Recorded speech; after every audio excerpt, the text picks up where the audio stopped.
मित्रों नमस्कार, मैं हूं राकेश कुमार। आप देख रहे हैं मताभिमत। मित्रों, बिहार में भूमि सर्वेक्षण चल रहा है और आपको याद होगा कि जब भूमि सर्वेक्षण शुरू हुआ उसी समय बेतिया राज के जमीन का मामला भी सामने आया था, जिसे एक अधिनियम बनाकर सरकार ने अपने अधीन कर लिया। अब बार बार हमारे जो मित्र हैं, जो कहीं ना कहीं जुड़े हुए हैं बेतिया राज से, वो लगातार पूछ रहे थे क्या हो रहा है बेतिया राज पर, इस पर क्या सरकार क्या कर रही है। तो सरकार बेतिया राज के ज़मीन को लेकर संजीदा है। हालांकि यह दूसरी बात है कि बेतिया राज को जिस अधिनियम के तहत बिहार सरकार ने अपने अधीन किया, उसको चुनौती देते हुए 2 याचिकाएं बाज़ाब्ता हाई कोर्ट में दायर की गई है और आने वाले 7 जुलाई को इसकी सुनवाई भी होने वाली है। एक याचिका जो दायर किया है कुंवर उदय सिंह ने, और दूसरा याचिका है जिसे दायर किया है अशोक कुमार सिंह, अखिलेश कुमार सिंह और पान कुंवर ने। तो ये 2 याचिकाएं हैं जिसकी सुनवाई, चूँकि दोनों अलग अलग याचिकाएं थी, तो पिछले दिनों हाई कोर्ट ने दोनों को क्लब कर दिया, एक साथ कर दिया और 7 जुलाई को इसकी सुनवाई होने वाली है। अब एक जगह ये कहा जा रहा है कि जो अधिनियम बनाकर बिहार सरकार ने इसे अपने अधीन कर लिया है, बेतिया राज के परिसंपत्तियों को, वो कानून के हिसाब से गलत है, असंवैधानिक है, वैसा नहीं होना चाहिए।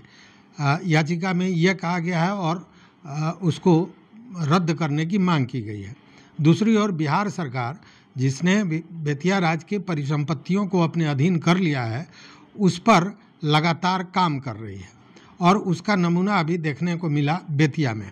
अभी ताज़ा जो जानकारी है उसके हिसाब से बेतिया का जो औद्योगिक क्षेत्र है उसके समीप लगभग 3 एकड़ ज़मीन, ऐसा है 3 बीघा ज़मीन, जो बेतिया राज द्वारा लोगों को कृषि के लिए दिया गया था, और जिन लोगों को दिया गया था वो लोग उसमें बाज़ाब्ता उसका प्लॉटिंग करके और चाह रहे थे बेचना।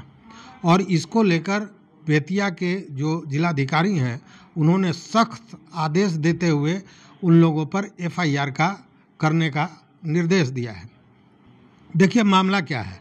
शहर के औद्योगिक क्षेत्र के समीप ही कृषि की भूमि है और लगभग वो 3 एकड़ के लगभग है, जो कृषि कार्य के लिए बेतिया राज द्वारा दिया गया था।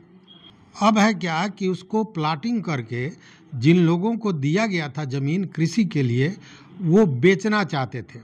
और उसमें एक पूर्व मुखिया हैं एजाज हुसैन, उसके अलावा मुन्ना पासवान, हरदेव पासवान, गगनदेव पासवान और सनाउल्ला अंसारी, ये सारे लोग हैं, जिसमें गगनदेव पासवान वगैरह को ही ये ज़मीन दिया गया था कृषि कार्य के लिए। अब ये लोग उसको प्लॉटिंग करके और चाह रहे थे बेचना, चूँकि औद्योगिक क्षेत्र के बगल में है तो खरीदार भी अच्छे हैं और उसका पैसा भी ज़्यादा मिलने वाला है, तो ये कर रहे थे। लेकिन इसकी जानकारी जिलाधिकारी को मिली।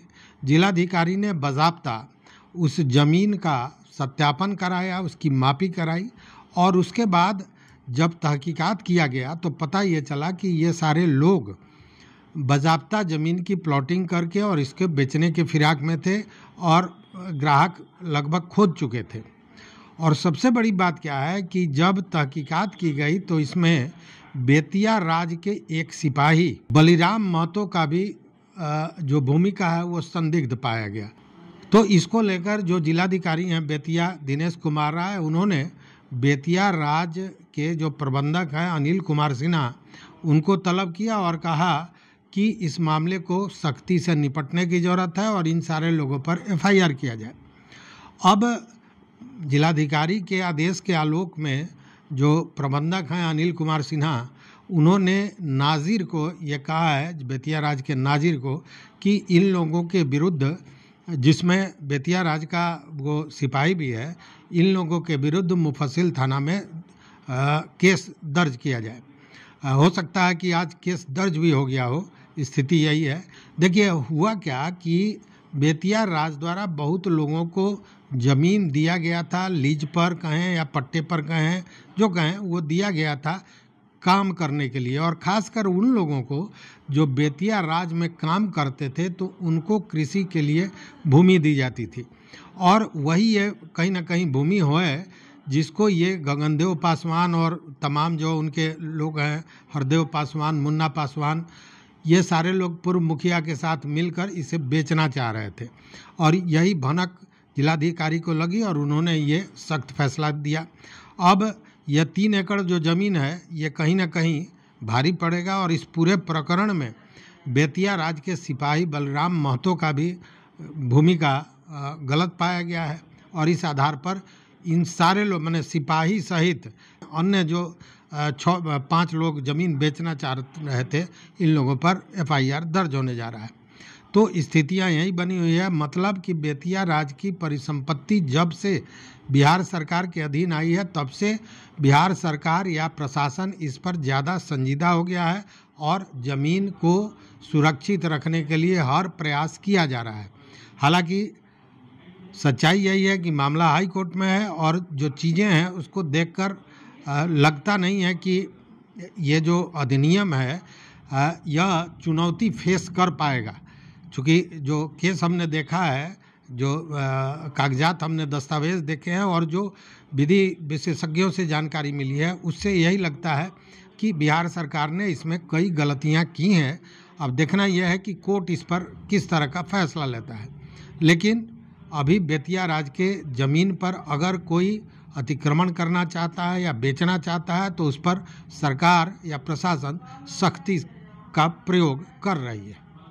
तो इस वीडियो में बस इतना ही। देखते रहिए मत अभिमत। अगर बेतिया राज से संबंधित और कोई जानकारी आपके पास भी हो तो ज़रूर बताएंगे। मित्रों, निवेदन यह है कि चैनल पर नया हो तो सब्सक्राइब कीजिए, लाइक कीजिए, दोस्तों के साथ शेयर कीजिए और अपना विचार ज़रूर बताइए। बहुत बहुत धन्यवाद। कोटिशः आभार।